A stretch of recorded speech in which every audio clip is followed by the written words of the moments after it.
Hello everyone, and welcome back. Today we're going to be playing Roman's Christmas again, hopefully figuring out what's going to happen with that weird restart button. And really, let's just dive on into it. Let's finish this game up. Ooh. Okay, I need to stop playing. Sorry, guys. Playing cards.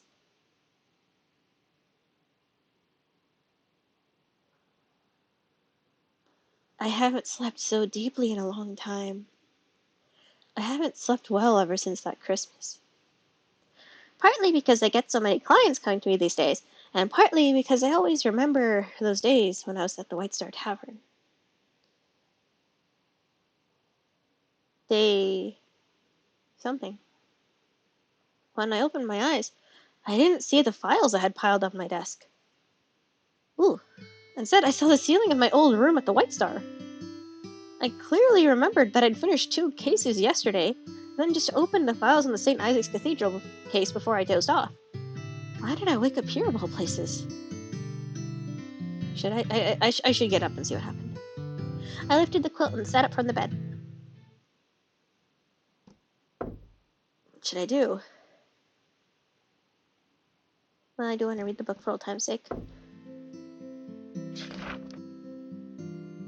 The law of Napoleon is merciful, showing leniency to those sinners who have the sense to regret their actions by exempting their sentence or sending them into cloisters to be civilized. For those criminals who are unrepentant, the Helios Code has enough regulations to punish them thoroughly, to make sure they never commit a crime ever again. Thus, the more vicious crimes of a more barbarous age have faded. Napoleon since the era of Helios the First's wise rule. Without the sin of racial hatred, Napoleon shall become an ever-improving land of peace. Ugh.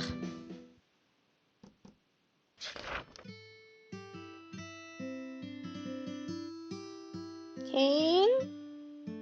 Pushed the door, but it couldn't open. No one seems to be staying today. No one. Attic?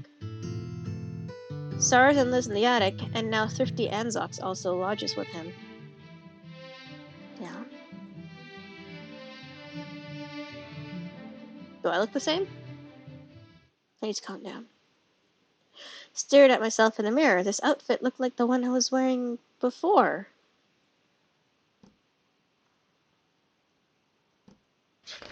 Oh? Whoa. Okay. There are some people I was not expecting to see. Hello? Who should I chat with? Anzox, what's going on? Sat beside Anzox. His eyes are bloodshot and he didn't say a word to me. It seems like I've seen him like this somewhere, or someone.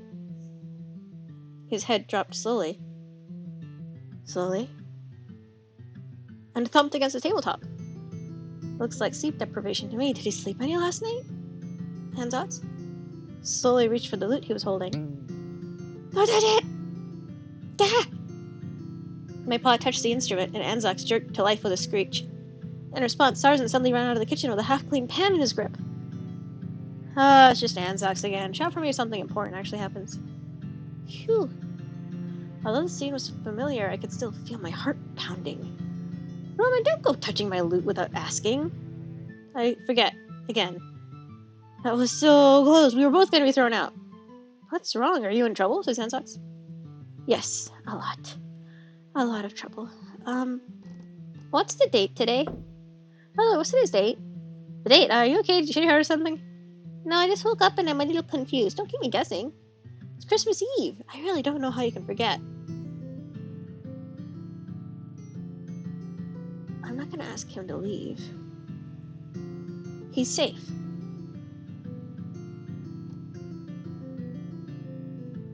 And safe. Speaking of safe.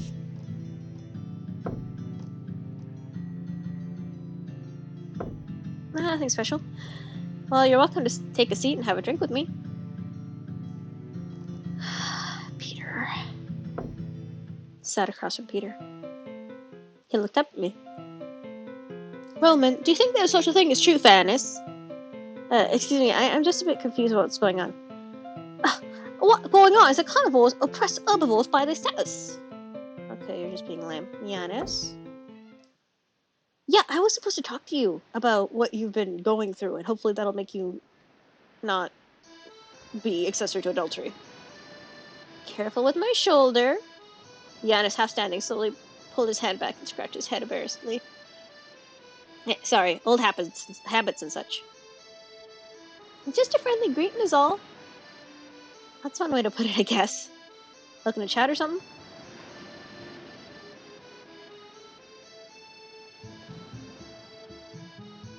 Life by the sea. Nothing special. So this is the same as what he said last Christmas Eve.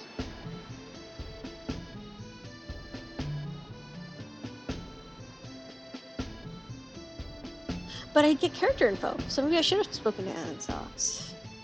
Let's go through this really quickly.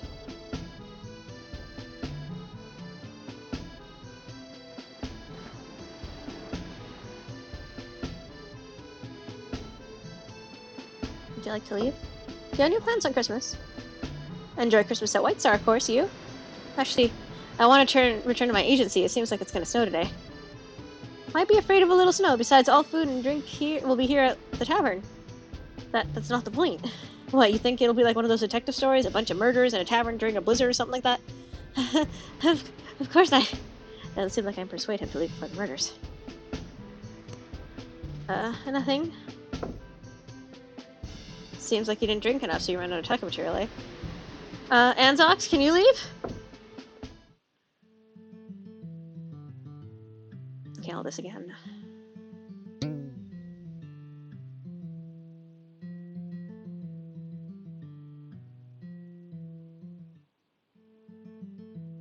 Let's discuss Elegant. What do you think about Elegant? I remember asking this question before. Not fond of idle chit-chat. Since when do nuns show up in taverns? Same answer. Totally. Christmas carols. Can you go home? Do you have any plans for Christmas? I will stay in the White Star. Anyway, Stars and I are still friends. Every other tavern owner would think I'm trying to be a mooch and run me off. I don't think I can persuade him to leave. Nothing special. Kane sat across from him and looked like he didn't notice me as he scooped up a spoonful of stew and watched it dribble back into the bowl. I can't blame Tarzan. What? Slapping his hands, Ken looked up at me. Nothing. I just feel Tarzan's cooking skill. I don't think it's bad. Indeed, this vegetable stew is excellent by the standards of a carnivore. Other carnivores wouldn't taste anything weird. So he's talking about how herbivores are better at cooking vegetable meals. By the way, no matter what happens today, don't get excited. Actually, it'd probably be best if you hurry home before the snow actually gets really heavy. You're joking, right? What would I do to kill time after I get home? So he won't leave either. There's no one else in the hall. Let's check out the kitchen. Sarzan! Suddenly I felt worried. Would Sarzan think I was crazy if I told him what was going to happen? I pushed the burlap curtain aside and walked in the kitchen. Sarzan stopped washing the dishes and turned to look at me in curiosity. This action. Sarzan? What's wrong, Roman? About Elegant's room. Is Elegant still here? If I remember correctly, she's the third room on the right. Yeah, you're moving pretty fast. What do you mean? I mean, you look all flustered. She told you what room she's staying in. I'll admit, I didn't expect your tastes would... What? No! Hey, you're in your 30s. I mean, there are worse choices than her. Says the bachelor running a tavern. I live longer than you. I can wait. Ah, for God's sake. Sarzan, close the tavern. By the way, you did make sure to have plenty of food stored up, right? Of course. I've got enough that we can eat for 5 or 6 days. For how many people? 5 maximum. Besides, I make most of my money on the ale and cider. But if the rooms are full, then I can just order more supplies and have them delivered. But there's gonna be a blizzard. Says who? Besides, I'm not gonna chase off paying guests. I can't persuade you at all. It looks like no one can be persuaded. I gotta find Elegant. Elegant! You'll know. Are you in the cellar? Although I really want to get drunk immediately, it's not the appropriate time. Elegant. Elegant? Yes? It's me, Roman. What is it? Elegant, the world is ending!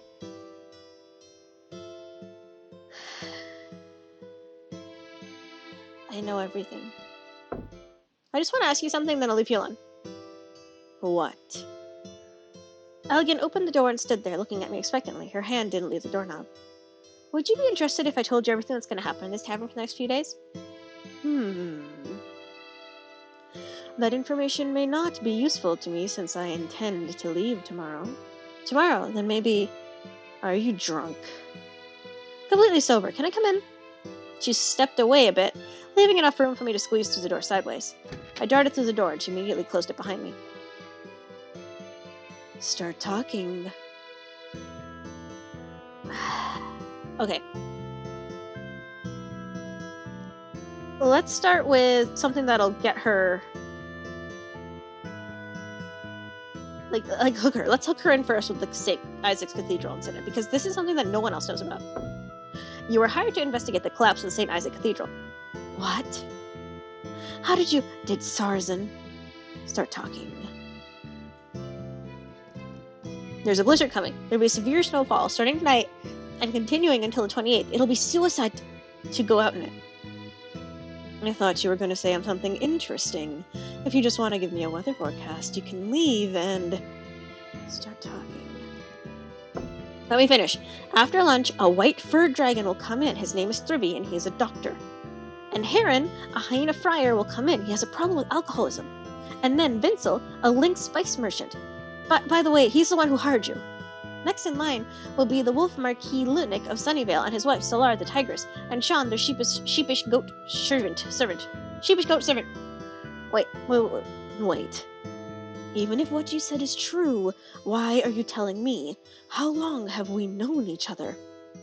Not long, but long enough to make me trust you. Very well. I suppose we will see soon enough. What do you want? I just need you to believe me, nothing more. Interesting. Because what I'm about to share with you could mean life or death for the people in this pub. Huh. I generally dislike involving myself in those sorts of matters, but I suppose I can hear you out. There will be a murder tonight. Sean will kill Cain. Are you looking for advice on how to stop it, or... I think I already know how to stop the murder, but I may need your help. Interesting. I do not suppose there will be a reward. You won't be treated like a suspect? Acceptable, I suppose. Tell me the plan. I'll tell you when I figure it out. That does little to inspire confidence, but fine. She opened the door and looked back to me expectantly. Okay, sorry to bother you. I left quickly and sensibly and closed the door behind me.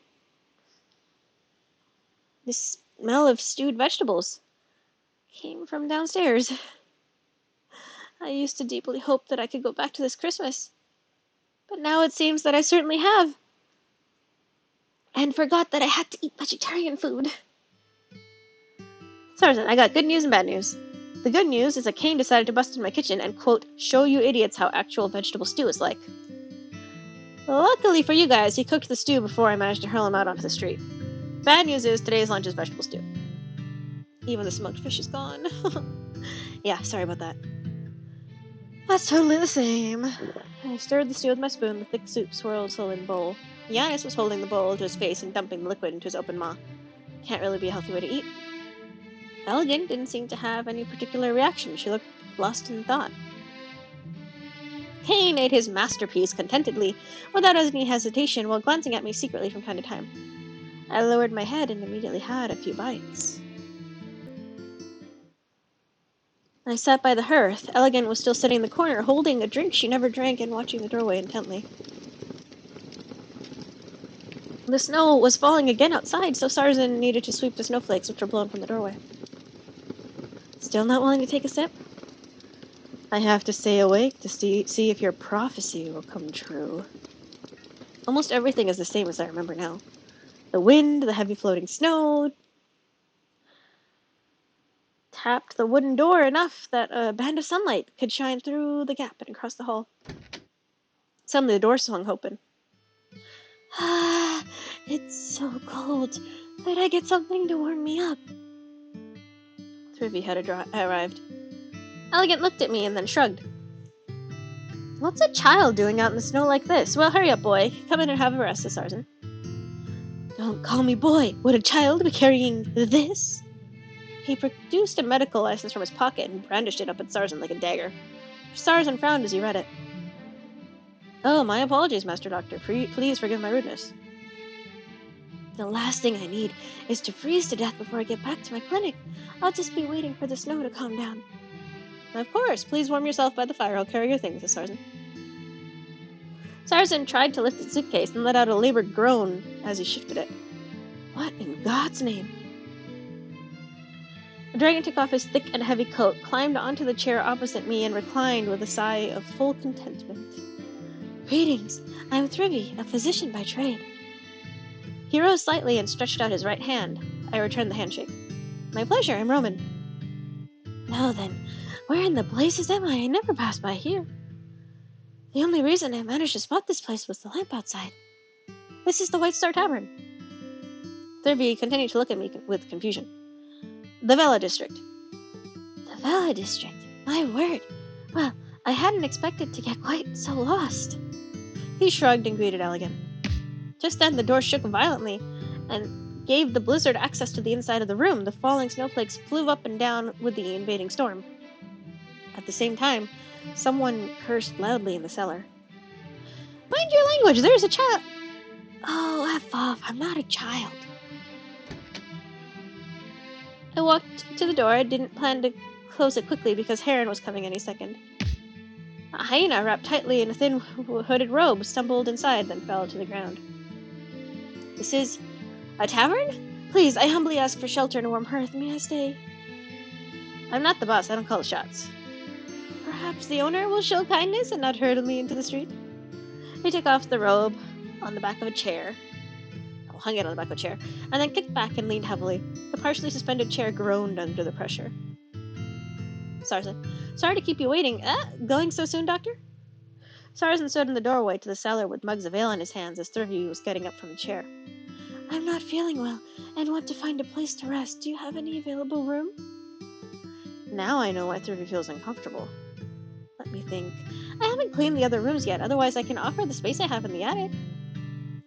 Thurvey walked to the stairs quickly, politely, refusing the cup that Sarsen offered. Thank you, but I am a little queasy at the moment. My stomach is a bit too delicate for alcohol. Well, no need to waste such fine ale, says Heron.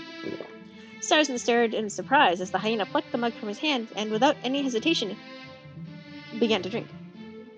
Hold on, you're a friar, aren't you? I don't bother with such rigid rules. 'Tis far nobler not to waste the gifts granted by God. Well, how should I address you, says Sarsen? He crossed out a whole line on the bill with his pencil, then added a few words.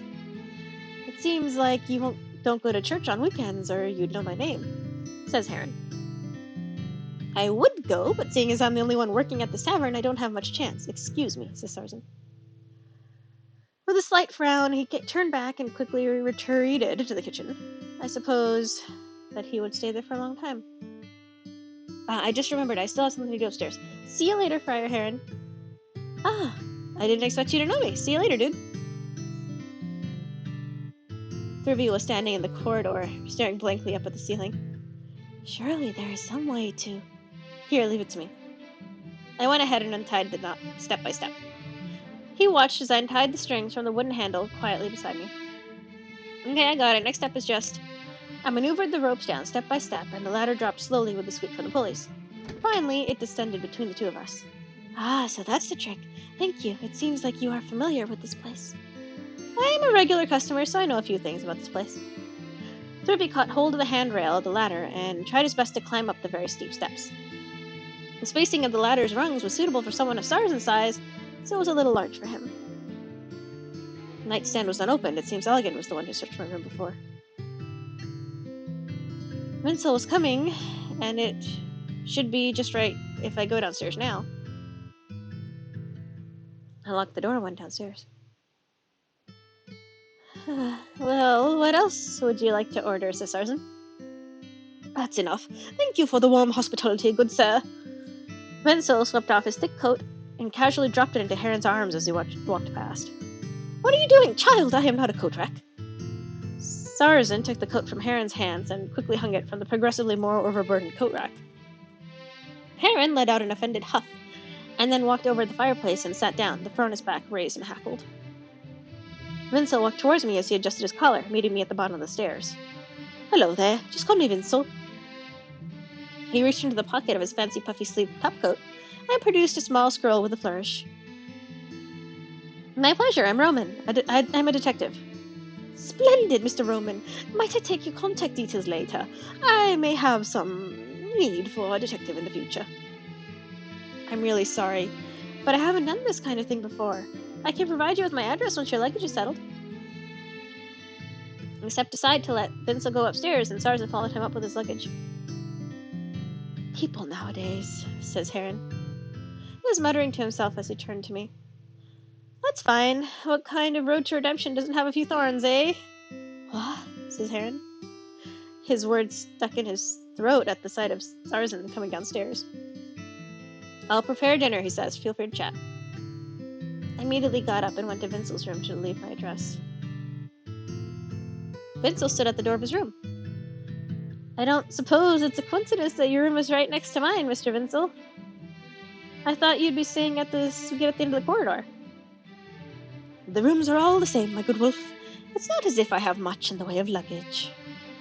He stepped over to the doorway and leaned on it, motioning me over with the constant, mild smile. Here you are, just right here. I accepted the sharpened quill and jotted down the address of my office on the paper he gave me. He tucked the paper into his pocket where he put the scroll, and then gave me a finger wave goodbye. It's snowing heavily out there, says Kane. He tightened the lock and dusted off his hands. You're bloody lucky it's a holiday, so I don't need to hurry going back. Why not stay here till the snow's lighter? Just think of it as being on a case with me. Bugger off, as if anyone could accompany you. I told you not to come in when I have my door locked at night. No need to be rude. You're one to talk. You forgot to buy my drink after that case I helped you with. I'll treat you then. I'm guessing you'd prefer an ale? Well, yeah, that does sound good. Who's going to treat someone to some ale, says Giannis. He emerged from the door at the end of the corridor. Are you up to your gills in coins? How come you can pay for the corner suite? Heh, you only pay if you stay the night. That explains it. And Kane and Giannis went down the steps together. Elegant turned sideways and slid by them before walking towards me. Do you believe me now? I do. How can I help you, says Elegant.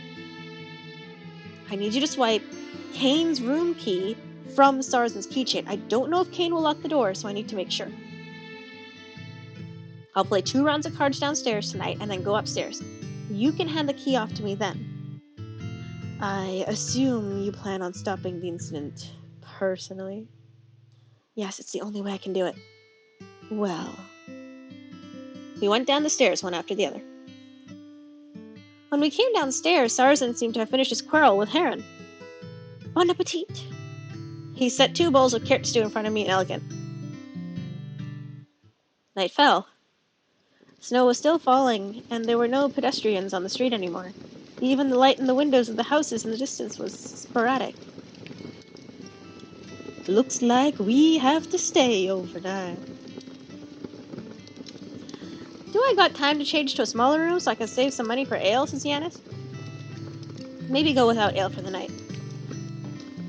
Do you know 2 places without ale? Jail and hell, says Giannis. That's why I came to the tavern. It's the furthest place from both. Yeah. He took a seat at the bar and moved to scratch the countertop. The change is okay. In this kind of weather, every guest counts, says Sarsen. He slid a mug to Giannis across the counter. Drink up, but scratch my bar and I'll take it out of your hide. Knock. Hello? A muffled voice came from behind the door. Hello? Is anyone there? Continual knocks came through the snow-buried door, attracting everyone's attention. The snow was piled up as high as my hips, but I knew who would be knocking at this time of night. Everyone kept silent. Yanis moved in front of the candle to hide it. Please, our carriage is stuck in the snow. Sean was here, right on time. How many of you are there, says Sarsen. He opened the partition and squeezed himself out from behind the counter. He kept his left hand concealed in his coat. 3. Please, we have money. We just want somewhere we can pass the night. I can only see one, says Sarsen. He grimaced and cracked the door open to peek out. My master and mistress are still in the carriage. Come on in, then. He pushed the door wider, allowing a thin figure to stagger inside with a gust of snow. Thank God, the wheels were stuck in the snow and our horses panicked and broke their legs. If we hadn't seen the light of the tavern, I don't know what we would have done. Thank me later. I'll go rescue the other two, says Sarsen. I'll give you a hand, says Yanis. Yanis stole my coat. Phew, is there any way I can warm myself? He patted the snow off his coat and shuffled over to the fireplace. I'm surprised you made it this far with the way you're shivering. It's too cold for being near the capital. Ridiculous. But by the way, my name is Sean. I'm Roman. Nice to meet you. I didn't reach out this time. The door swung open heavily as Sarsen guided 2 people wrapped in thick coats inside. He left them by the fireplace to pour ale for them. Here you are. Drink it to warm yourselves. Yanis carried the luggage in and returned his overly tight coat back to the coat rack, which I then remembered was actually my coat. I'll admit, says Sarsen, I doubt my place will meet your usual standards. Any port in a storm, as they say. Merci beaucoup, says Lunik. Just take it easy. I'll try to accommodate you as best I can. May I know your names, please? Lunik, Maki, Lunik Alok, and this is my wife, Solar. A familiar amber-eyed and gray-furred wolf emerged from underneath his cloak. Snow clung to his messy but glossy fur as he dusted himself off and glanced at me. He turned back to take off his wife's cloak before handing both to a servant goat. Sean caught the 2 cloaks and stood aside like a living coat rack. The room is ready. It's not exactly a suite in the capital, says Sarsen, but it's clean and tidy. Thank you. I simply must get out of these shoes. Sean, I think the glue of my heels has come loose from the snow melt. Sarsen walked ahead with a suitcase in each hand and a candle held by his tail. The Marquis and his wife followed him up. Kane watched them go from upstairs from his seat at the counter, fiddling with his pendant. Almost. Sarsen came back downstairs. Is there anyone who doesn't have a room, says Sarsen. Like me, says Heron. Oh, forgive me, father. Well, we have a nice big room left over. For the Marquis's servant. Heron's pout was so intense it was almost audible. As I'm sure you know, the warriors of God must keep away from worldly pleasure which weakens them. That includes staying overnight in Need's big suite. I suppose that is indeed the case, says Heron. So I think it's all right. Vincent and Thrivy came downstairs one after another. Thrivy walked straight to the counter, took a seat beside Kane and Yanis, and started reading his book like he was in his own little world. Oof, I wonder what Heron must have done to him. Kane had plucked the pendant off his neck and strode upstairs. The pendant swung about, the string of it twined between his index finger and thumb. I do say it's gotten much more lively, hasn't it? We don't usually have a packed house this late. Anyone care for a game? Sarsen took a length of blue flannel from under the counter and spread it on the table. If you have any objections to gambling, you can go upstairs and play by yourselves. Sean stood there at the table, looking longingly at the flannel before clearing his throat. I must attend to my master and mistress. Good evening. Sean's gone upstairs. Are you just going to gawk, or are you going to join us, says Ansox? Ah, yes, I'm coming. I sat by the makeshift card table. Sarsen pulled up 4 cards and then put them in a line. Let's have a simple game to warm up. What about guessing suits? No problem. I picked out 4 cards with different suits. Liangle, Blade, Chalice, Garen. Understand? Nope, but let's get going. I get it, let's begin. Alright. First, guess which one's Liangle, 1 to 4. I think it must have been this one last time, wasn't it? I think it was this one.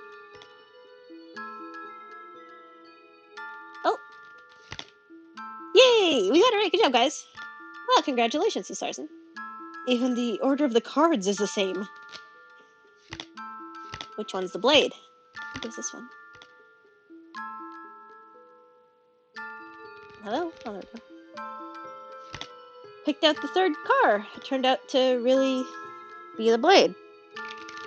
Okay. Wow, congratulations, says Sarsen. Also, the round 2 was the same. After 2 rounds, I hit the jackpot. Feels good to know everything. Sweet cheat. Let me empty my wallet. I'll be back soon. Don't flee from the battlefield so soon, says Ansox. You want to lose more? I'm just getting warmed up. Are you done, says Elegant. Her hands were hidden in her sleeves, and her expression was impatient. Did you get the key? Of course. Her paw slid from its hiding spot and presented the key to me. I grabbed it quickly. Thanks. I always knew you were reliable. I would not act so familiar with me, detective. Actually, I'm already very familiar with you. I moved next to the door to Kane's room, and moving as carefully and quietly as I could, slid the key into the keyhole. I pressed my good ear closely to the door, and Elegant followed suit. Haven't seen you in a while. Yeah. The head of the key gradually slid into the keyhole. Turns out you didn't forget me, Sean. Sure. The body of the key went in. So you merely forgot that promise you made, right? Sorry, I haven't had a chance to recommend you. The key started clicking through the cylinder, and I slowed down, trying to keep them from rubbing. No chance at all. Being the Marquis's valet doesn't bring you even a single chance to even mention my name? Pull in. Sorry. Pressed my shoulder against the door, unlocked the door, and stormed into the room. Roman? Don't come near me! Kane was holding the mug in one hand and the candlestick in the other, about to hurl into the ground. Sean was curled up in the corner of the room, desperately trying to dig something out of his pocket. Before Kane could move, I grabbed his wrists and slowly pulled them down. Both of you, calm down. If you're gonna talk like civilized people... Sean! Tightened my grip on Kane's wrist and slowly maneuvered him to sit on the bed. I'm sorry. I'm so sorry. I couldn't get a job for you. But I really tried to convince the Marquis. Honestly, I shouldn't have expected that you'd make me a Marquis chef. That was just bloody wishful thinking on my end. But you could have at least written me or something. 20 years. I'm amazed I even recognize you at this point. Dang. Sean pulled his hand out from his pocket and held up a pendant. Even though the lanyard had been changed and the hole was heavily worn, the roughly polished pendant almost perfectly matched the one Kane was wearing. I don't deserve to be your friend. Take it back. Sean turned his head shamefully and extended the shaking hand holding the pendant. Stubborn, stupid goat, says Kane. We've been friends for almost 30 years. You can't get rid of me that easily. Aww. Sean let out a bleat of surprise as Kane stood up and pulled him into a rough hug. I stepped out of the room and winked at Elegant. If you want a hug too, then prepare to be disappointed. I want hugs. I should get to sleep, unless I miss my guess. It's Vincel's turn tomorrow. Vincel wants to kill Heron. I don't particularly like the idea, but if I let Vincel do what he wants, then Anzox will get hurt. I've got to stop Vincel and Thrivy. I could find a way to make Heron confess his crimes and face the consequences. Neither Vincel nor Thrivy would be driven to murder. If no murder cases ever happen, then there's no Night Watch, making it impossible for Lunik and Yanis to have their lovers' quarrel. Though I can't stop Lunik from cheating Solar in the future, I can at least save Yanis. There's only so much one detective can do. I locked the door, hid the key under the pillow, and then blew out the candles and went to sleep.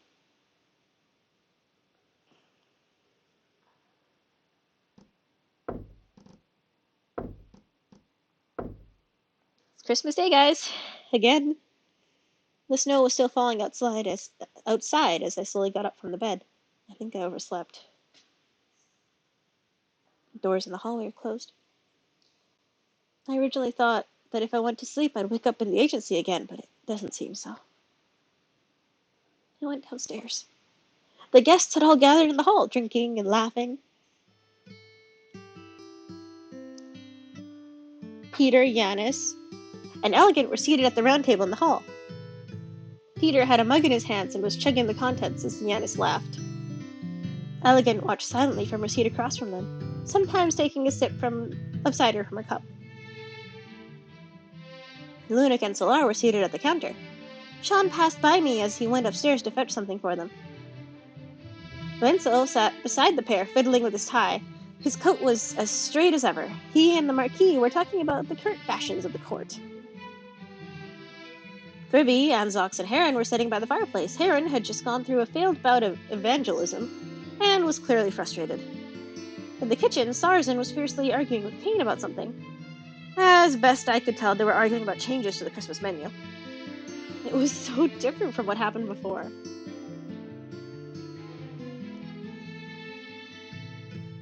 I'm not sure if you guys can tell, but I'm mildly coming over a little bit of the winter sniffles, and my throat is not doing the best, so I think now is a really good spot to pause it, and thank you guys so much for watching. I know that we thought that a Women's Christmas would have been done a while ago, but looks like it's got more to offer than I originally thought, which is not a bad thing.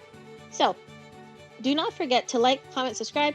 Let me know what I can do to make this a better experience for you, and I hope you all have a wonderful day, night, sleep, or whatever it is that you're up to. And I cannot wait to see you again next time. Bye-bye!